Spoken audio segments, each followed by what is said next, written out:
tutuldukan natin ang matagal nang pinagtatalunan. Dalawang pansit ang maglalaban. Pansit Batil Patong at Pansit Kabagan. Alin nga ba ang masarap?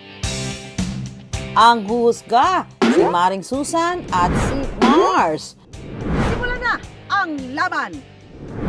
Ang una nating kalahok, ang Pansit Batil Patong.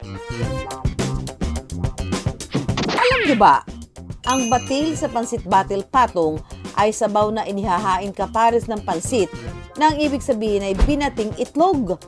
Ang patong naman ay ang poached egg na ipinapatong sa ibabaw ng pansit. Paano nga ba lutuin ang Pansit Batil Patong? Ituturo yan ni Saddam ng Chichis Tugigaraw Pansit Batil Patong. Ito po, lagyan po natin ng mantika. Susunod po natin yung bawang. Po nating atay. And then yung giling po. Toyo na galing po ng Tugigaraw. Sunod po natin yung gulay. On the side lang po natin siya. Lagyan po natin ng tubig. Sunod po natin yung Miki na galing Tugigaraw. And then takpan po natin. Antay lang po tayo ng 10 to 15 minutes. After 10 minutes po, tatanggalan na po natin siya ng sabaw. Gilid lang po natin yung Miki. Yung sabaw po, separate lang po natin. Lagay lang po natin sa gilid kasi ito po yung gagawin natin mamayang batil.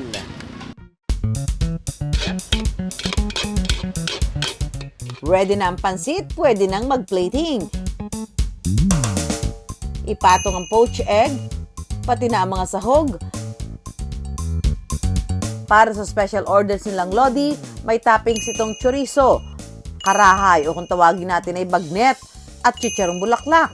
Mabibili ito sa halagang 165 pesos. Hep!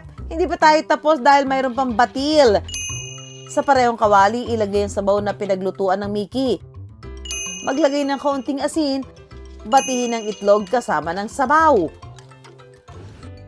Luto na ang batil, pwede nang hanguin. At ito na, ready na para matikman ang Pansit Batil Patong. 6 years ago po, una ko natikman yung Chichis Batil Patong. Kakaiba siya sa lahat ng pansit na natikman ko. Ang nagdala ng famous Tugigaraw pansit na ito sa Makati, si Marichi na tubong Tugigaraw rin. Kami, since taga Tugigaraw kami, naghahanap kami ng makakainan ng Pansit Batil Patong kasi yun na yung nakasanayan namin since birth. May mga nakakainan naman kami dito sa Manila pero hindi kasi namin gusto yung yung iba kasi yung mga nilalagay nila. Gusto ko kasi sa Pansit Batil Patong is may gulay talaga. So, napag-isipan namin ng partner ko na bakit hindi kami magtayo ng sarili naming pansitan. Gamit ang 5,000 pesos na puhunan, nagsimula raw silang magtinda sa bazaar hanggang sa nakakuha sila ng sariling pwesto. Sa ngayon, 6 na taon na sila sa business na ito. Maganda naman yung response ng mga tao. Titikman nila hanggang sa paulit-ulit na rin silang bumabalik sa amin. Ang kinikita nga raw nila sa isang araw, Bago mag-pandemic kasi 18 na kami bago mag-pandemic. Ngayon, 10,000. hindi rin papakabog ang susunod nating kalahok. Galing naman sa Kabagan, Isabela. Ngayon, nasa Blumentritt, Manila na. Presenting Pansit Kabagan. Paano ba lutuin yan?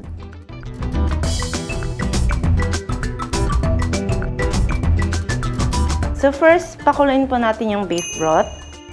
So habang pinapakulo po natin ang ating beef broth, magigisa na po tayo ngayon ng mga gulay para sa ating Pansit Kabagan po. Ilagay ang carrots, repolyo at Baguio beans. So kumukulo na po ang ating beef broth, ilalagay na po natin ang Miki Kabagan.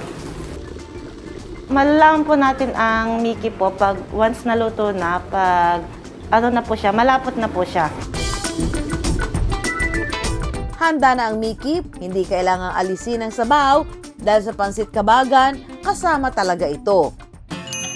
Lapagan na ng toppings na gulay, lumpiang Shanghai, bola-bola, itlog pugo, at karahay o bagnet. So, meron po tayong 2 set of giniling, which is one is pork and the other one is cara beef para sa ating mga Muslim brothers. So, eto na po ang ating finished product ng super special pansit kabagan. Taga Isabela po kasi ako. Minsan lang, namimiss ko umuwi, namimiss ko pagkain Isabela. Dito ako pumupunta para kumain, para maramdaman ko naman na nasa bahay lang ako kahit na pandemya. Kasagsagan ng pandemya nang simulan ni May Ann ang negosyong pansitan sa halagang 5,000 pesos. Nag-start kami for like 5 kilos lang. Online lang that time eh. Sa bahay lang. Ayun, pumatok naman. Tapos hanggang sa padagdag na napadagdag yung kilo niya na ibebenta namin. Kaya ang kanilang kita umaabot na ng Daily is nasa mababa na yung 5,000. Pinakamataas na sales namin na day is 15,000. si May Ann at ang kanyang mga empleyado pare-parehong galing Isabela. Pati nga raw mga sangkap na gamit nila sa pansit kabagan, galing Kabagan, Isabela din. Eto na, it's judgment time! Matapos matikman ang parehong pansit, sasabihin na ng ating mga hurado ang kanilang napili. At ang hatol, Sabay natin sabihin ang napili natin. Ha? Okay, Mari Susan! 1, 2, 3, pansit kabagan! ayun naman pala, pantay ang laban. Walang maitulak kabigin sa mga pansit na ito. Dahil pareha silang masarap at nakabubusog pa ng bulsa.